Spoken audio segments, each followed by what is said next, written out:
جوارہ کی مساجد، مدارس اور مکاتب سے وابستہ حضرات علماء اور ائمہ تشریف فرما ہے۔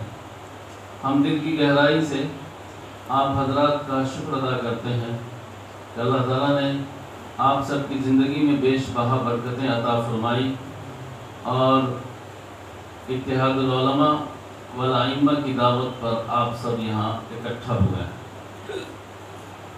جیسا کہ مجھے معلوم ہے کہ یہاں ایک مدرسہ بھی چلتا ہے جس کا نام مدینہ العلوم ہے۔ نام بھی ماشاءاللہ اچھا ہے، اور میں سمجھتا ہوں کہ اس خطے کو جس مقام پر یہ مدرسہ قائم ہے اس کو کسی اللہ والے کی نظر لگ گئی۔ ایک تو بد نظروں کی نظر لگتی ہے تو اس سے بدی وجود میں آتی ہے، برائی وجود میں آتی ہے، اور جب کسی عارف کی نظر لگتی ہے تو خیر وجود میں آتا ہے۔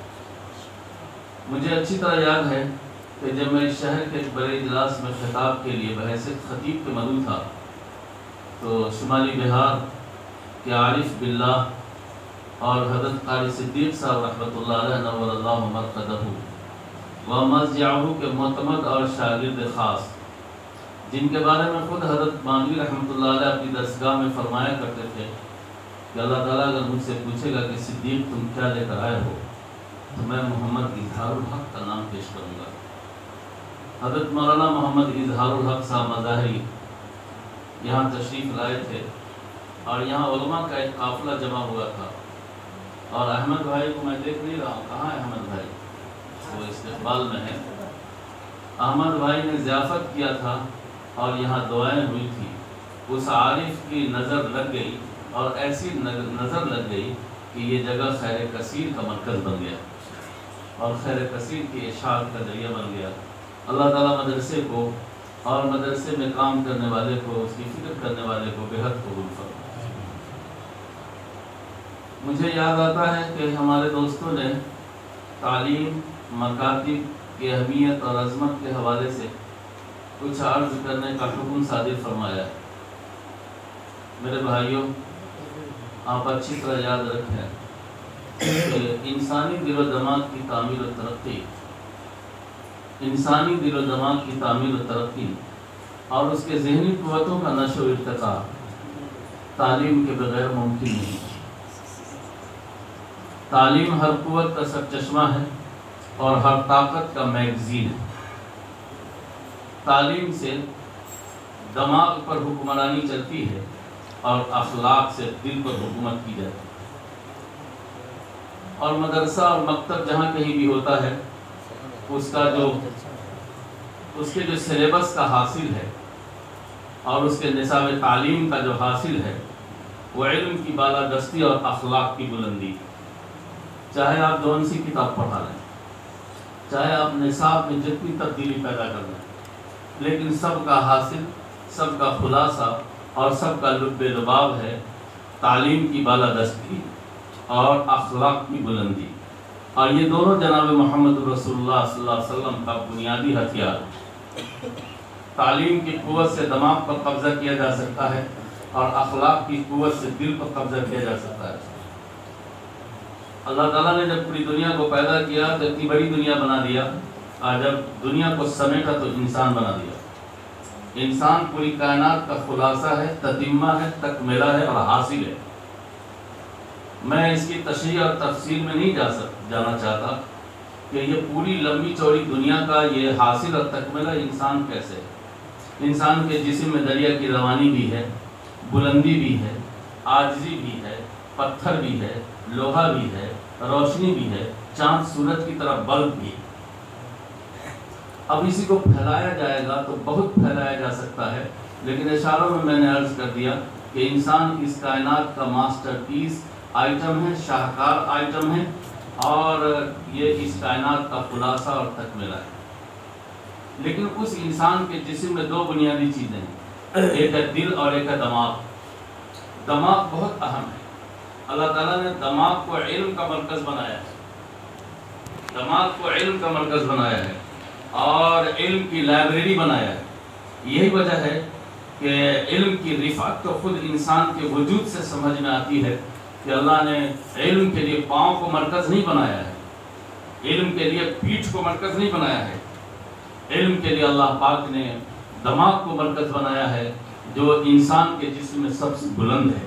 اس سے پتہ یہ چلتا ہے کہ علم ہمارے سر کا اور ہمارے وجود کا تاج ہے، ہمارے وجود کا تاج ہے۔ یہی وجہ ہے کہ مسجد نبوی میں 2 مجلسیں لگی تھی، ایک مجلس تو ذکر و فکر کی تھی اور دوسری مجلس تعلیم کی تھی۔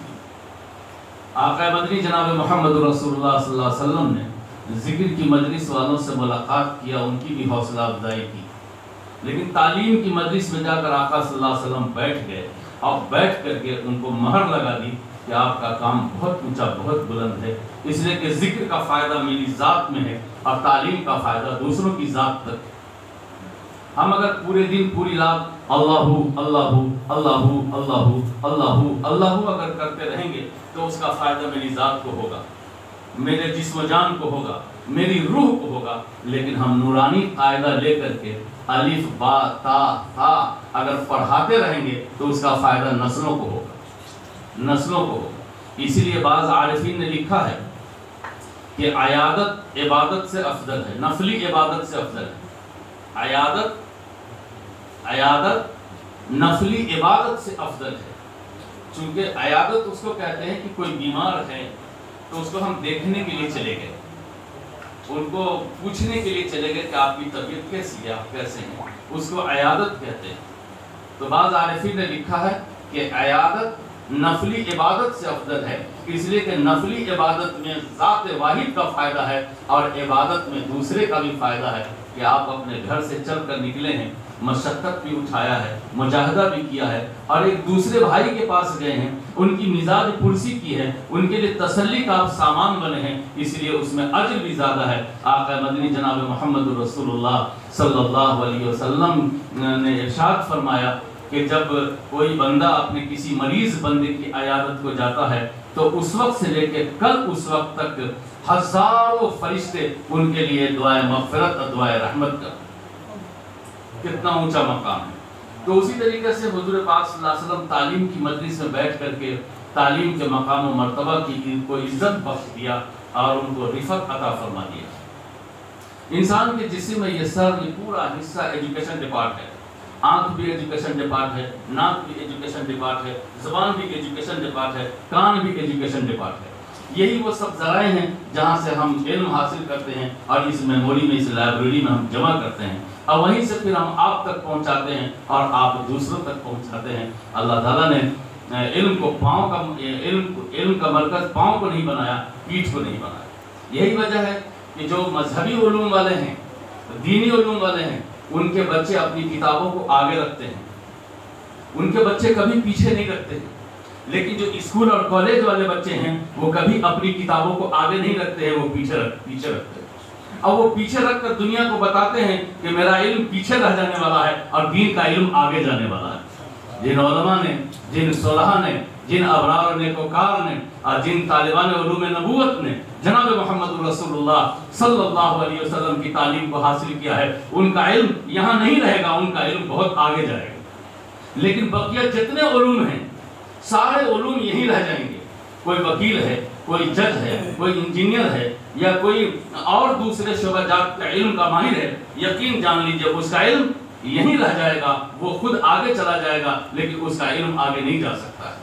علم دین ہی ایک ایسا علم ہے جو یہاں نہیں رہے گا بلکہ آپ کے ساتھ آگے جائے گا، اور ان علماء کی اور اہل علم کی ضرورت صرف جوارہ ہی میں نہیں ہے، مسجد ہی میں نہیں ہے، مدرسے ہی میں نہیں ہے، بلکہ ان علماء کے علم کی ضرورت تو حشر کے میدان میں، میدان مزید میں بھی ہو۔ ایک روایت میں آقا صلی اللہ علیہ وسلم نے ارشاد فرمایا کہ جب جنت کا فیصلہ ہو جائے گا اور جہنم کا فیصلہ ہو جائے گا تو اللہ تبارک و تعالی میدان مزید کی کرسی پر بیٹھے ہوئے جنتی لوگوں سے پوچھیں گے کہ اے جنت میں جانے والوں، تم یہ بتاؤ کہ تم سے میں نے کوئی وعدہ ایسا کیا تھا جو اب تک نہیں پورا کیا؟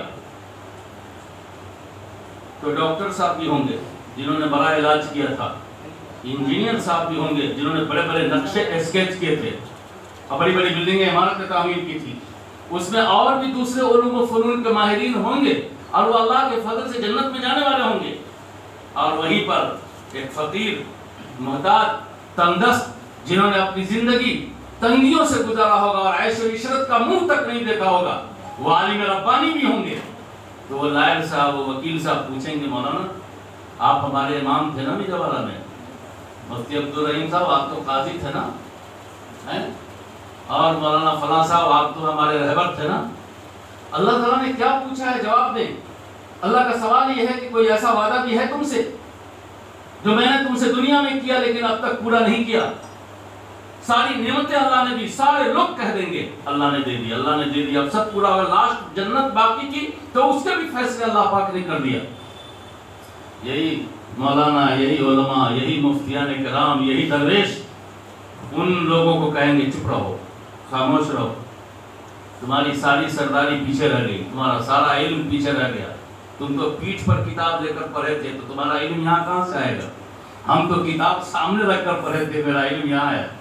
اور قرآن کریم کی آیت پڑھیں گے، وجوہ یومئذ ناظرۃ الی ربھا ناظرہ، اے رب کریم آپ نے وعدہ کیا تھا کہ میں اپنا حسین سرسبز شاداب چہرے کی زیارت کراؤں گا، اے اللہ میں نے میدان مزید بھی دیکھا، کرسی بھی دیکھا، بیٹھنے کا موقع بھی ملا اور جنتیوں کے ساتھ بھی جل کر بیٹھا ہوں، لیکن اے مولا کریم اب تک میں نے آپ کے صورت زیبا کی زیارت نہیں کیا ہے، یہی وہ وعدہ ہے جو اب تک پورا نہیں ہوا ہے۔ اس کے بعد اللہ تبارک و تعالیٰ اپنی شان کے مطابق اپنی صورت زیبا کی زیارت کرائیں گے۔ آپ اندازہ کر سکتے ہیں کہ یہ علم جو مدرسے میں پڑھایا جاتا ہے، جو مکتب میں پڑھایا جاتا ہے، وہ علم پیچھے رہنے والا نہیں ہے، وہ علم آگے جانے والا ہے۔ آپ صبح صبح دیکھیں گے، میں بھی دیکھتا رہتا ہوں کہ یا اللہ اسکول جا رہے بچے، کانوینٹ جا رہے بچے، سب کی کتابیں پیٹھ پر، کیا معاملہ ہے؟ اب مدرسے جا رہے بچے تو اس کی کتاب یہاں سینے میں، اس کے علم کو آگے جانا ہے اور ان کے علم کو پیچھے رہ جانا ہے، اس لیے ان کی کتاب پیٹھ پر لگی ہوئی ہے۔ اس علم کا وہ مقام و مرتبہ، اس کی وہ اہمیت ہے کہ حضرت محمد رسول اللہ صلی اللہ علیہ وسلم نے مکہ المکرمہ میں سب سے پہلے مکتب قائم کیا، مکتب مکہ میں قائم کیا، اور صفا مروہ دو پہاڑی جو اس وقت بطور علامت کے ہے، قرآن نے اس کو شاعر دین، شاعر اسلام کہا تھا، لیکن اب وہ صرف کچھ حصہ گورنمنٹ نے باقی رکھا ہے، بقیہ سب کو منہدم کر دیا۔ صفا کے سامنے پیچھے کی جانب جہاں ابو جہل کا گھر تھا اور بیت الخلا تعمیر ہے، اس کے بازو میں دار ارقم تھا، اس دار ارقم میں حضرت نبی کریم صلی اللہ علیہ وسلم نے سب سے پہلے مکتب قائم کیا تھا، اور اس مکتب میں کل 40 طالب علم داخل تھے، 40، اور 40ویں نمبر پر جس طالب علم نے ایڈمیشن لیا تھا وہ سیدنا عمر فاروق رضی اللہ تعالیٰ عنہ، جو گئے تھے حضور پاک صلی اللہ علیہ وسلم کو نعوذ باللہ ختم کرنے کے لیے۔ تو لکھا ہے کہ حضرت علی مرتضیٰ رضی اللہ تعالیٰ عنہ اور دوسرے صحابی دروازے کے پاس آ کر کے یوں ٹیک لگ گئے تھے، اب پوری قوت سے دروازہ کو روکے ہوئے تھے کہ کسی طرح سے عمر اندر نہ آنے پائے، چونکہ عمر کے آنے کا ارادہ اچھا نہیں تھا۔ حضرت نبی کریم صلی اللہ علیہ وسلم نے پوچھا علی کیا معاملہ ہے، اس قدر طاقت اور زور اور قوت دروازے پر کیوں لگا رہے ہو؟ کہا خطاب کا بیٹا عمر ننگی تلوار لے کر آیا ہے، کہیں ایسا نہ ہو کہ کوئی فاسد انقلاب پیدا کر دے۔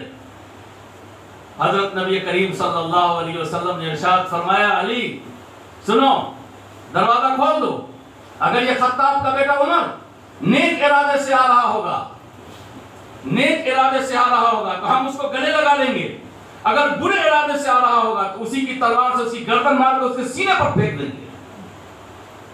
حضرت علی نے دروازہ کھول دیا، عمر فاروق گئے تو آقا صلی اللہ علیہ وسلم کے پاس بیٹھ کر کے ایڈمیشن لے لیا، داخلہ لے لیا۔ یہ پہلا مکتب تھا جو مکہ میں قائم ہوا۔ اس مکہ کے مکتب نے کون کام کیا؟ بیت اللہ کو فتح کر لیا۔ بیت اللہ جو فتح ہوا ہے آقا مدنی کی حیات طیبہ میں، وہ مکتب کا فیض ہے۔ میں ان علماء کے علم کی ضمانت میں یہ بات پوری ذمہ داری کے ساتھ آپ کی خدمت میں عرض کرتا ہوں کہ مکہ میں خانہ کعبہ کا طواف کرنا جناب محمد رسول اللہ صلی اللہ علیہ وسلم اور ان کے ساتھیوں کے لیے بہت مشکل تھا۔ حضرت عمر جب ایڈمیشن لے لیا تو فرمایا یا رسول اللہ ہم ایک دار ارقم میں محصور کیوں ہیں، گھرے ہوئے کیوں ہیں، بند کیوں ہیں؟ کہا کہ باہر کے حالات ابھی موافق نہیں ہیں. یہ 40واں نمبر کا جو طالب علم تھا عمر، کہا یا رسول اللہ اب اندر بند رہنے کا وقت نہیں ہے، اب تو کعبہ میں داخل ہونے کا وقت ہے. اور اعلان کر دیا جس کے بچے کو یتیم ہونا ہوگا وہ محمد رسول اللہ کے غلاموں کا راستہ روکے گا، اور جن عورتوں کو بیوہ ہونا ہوگا ان کا شوہر سامنے آئے گا، اور محمد رسول اللہ کے دیوانوں اور مکتب کے طالب علموں پر بندش لگائے گا. اس حوصلے کے ساتھ عمر آگے بڑھے اور پھر کسی کی ہمت نہیں ہوئی آقا مدنی جناب محمد رسول اللہ صلی اللہ علیہ وسلم کے قافلہ کو روکنے کا، یہاں تک کہ حضرت عمر مطاف میں داخل ہو گئے. مطاف میں داخل ہو گئے. پہلا موقع تھا کہ کفار و مشرکین کے ذریعے سے حضرت عمر اسی مکتب کے طالب علم نے مطاف کو فتح کیا اور خانہ کعبہ میں پہلی بار داخل ہوئے. آج جو کعبہ کھلا ہے، جو وائرس میں جزوی طور پر بند ہوا، یہ عمر کا کھلوایا ہوا کعبہ ہے، ورنہ تو کعبہ بند تھا. اس پر کفار و مشرکین کا غلبہ تھا. اور آقا مدنی صلی اللہ علیہ وسلم مکتب لے کر بیٹھے ہوئے، اور اس مکتب میں اسلام کے جیالے نرالے سپاہی اور فوج اور پاسبان تیار کر رہے تھے. اب اسی مکتب کے طالب علم نے مطاف کو فتح کیا. یہ 40ویں نمبر پر. ورنہ تو پورا اسلام اپنی کلیات اور جزیات کے ساتھ اسارت اور قید کی زندگی گزار رہا تھا. کیا مولانا عبدالرحیم صاحب، حضور قید میں تھے، دار ارقم کے مکتب میں تھے، باہر نکلنا مشکل تھا، اور یہ 40 کے 40 بھی اندر تھے. میں یہ کہتا ہوں کہ آقا مدنی جناب محمد رسول اللہ صلی اللہ علیہ وسلم سے لے کر مکتب کے 40 طالب علموں تک اسارت کی زندگی گزار رہے تھے، قید کی زندگی گزار رہے تھے، اور وہی ان کا مکتب تھا. یہ اسلام پوری کلیات و جزیات کے ساتھ دار ارقم میں بند تھا. آج جو دنیا میں اسلام اپنی کلیات و جزیات کے ساتھ پھیلا ہوا ہے، وہ سیدنا عمر فاروق رضی اللہ تعالیٰ عنہ کا بیل کرایا ہوا اسلام، بیل کرایا ہوا اسلام. اب لوگوں مسلمانوں کو جیل ہوگا، وہ جائیں گے آئیں گے جاتے رہیں گے، لیکن میں پوری ذمہ داری کے ساتھ کہتا ہوں، اگر قسم کھا کے کہوں تو حانیس نہیں ہو سکتا کہ انشاءاللہ اسلام کو پھر کبھی جیل نہیں ہوگا، مذہب کو کبھی جیل نہیں ہوگا. مذہب اب بند نہیں کیا جا سکتا ہے. مذہب کا بیل عمر فاروق نے کرایا ہے. کس کی مجال ہے کہ ایسے بیل کرائے ہوئے اسلام کو پھر جیل کر دے؟ یہ ممکن نہیں، یہ ممکن نہیں. یہ مکتب کا فیض ہے. آپ اندازہ کر سکتے ہیں کہ مکتب کتنا اہم ہے، کتنا قیمتی ہے. دوسری بات یہ کہ مکاتب کے اندر فرض عین کی تعلیم ہوتی ہے، فرض کفایہ کی نہیں ہوتی ہے. مکاتب میں فرض عین کی تعلیم ہوتی ہے، فرض کفایہ کی نہیں ہوتی ہے. ہمارے بھی جبارہ میں جب کوئی جنازہ ہوتا ہے تو مؤذن صاحب کیا کہتے ہیں؟ صلاۃ فرض الکفایہ. اس کا معنی سمجھتے ہیں؟ اگر کچھ لوگ بھی پڑھ لیے تو معاملہ حل ہو جائے گا، سب لوگ کا پڑھنا ضروری نہیں. اگر مؤذن یہ کہہ دے کہ صلاۃ الجنازہ فرض العین، تو ایک آدمی کو بھی مسجد سے جانا گناہ کی بات ہو جائے گی. تو جنازہ کی نماز فرض کفایہ ہے، تو فرض کچھ لوگ بھی پڑھ لیں گے تو یہ فریضہ ادا ہو جائے گا. لیکن نماز فرض عین ہے، کچھ لوگ پڑھ لیں گے. تعلیم کو فرض بتایا ہے. لیکن اقوام متحدہ کی جو ایمنسٹی انٹرنیشنل ہے، ایمنسٹی انٹرنیشنل جو انسانی حقوق کا تعین کرتی ہے کہ انسان کے کیا کیا حقوق ہیں، یہ اقوام متحدہ کا ایک شعبہ ہے ایمنسٹی انٹرنیشنل. اس کے قانون میں، اس کے ضابطے میں کیا لکھا ہے کہ علم حاصل کرنا انسان کا حق ہے. اب آپ اہل علم ہیں، آپ عام آدمی نہیں ہیں، یہ مجمع خواص کا ہے. میں ذرا اسی لیے بول رہا ہوں اور آپ ہی کی توجہ سے بول رہا ہوں، آپ ہی کی برکت سے بول رہا ہوں. میرے پاس کچھ ہے، میں تو بالکل اجھل آدمی ہوں. وہ ادھر سے چارج مل رہا ہے تو کچھ بول رہا ہوں. تو نہیں، ڈسچارج آدمی کیا آپ کو سنائے گا؟ پاور تو آپ کے پاس ہے. آپ کی توجہ اور آپ کی فکروں پر اللہ تعالیٰ بات کہلواتا ہے. وہاں لکھا ہے کہ علم حاصل کرنا انسان کا حق ہے. اور حضرت محمد رسول اللہ صلی اللہ علیہ وسلم نے جو ایجنڈا جاری کیا ہے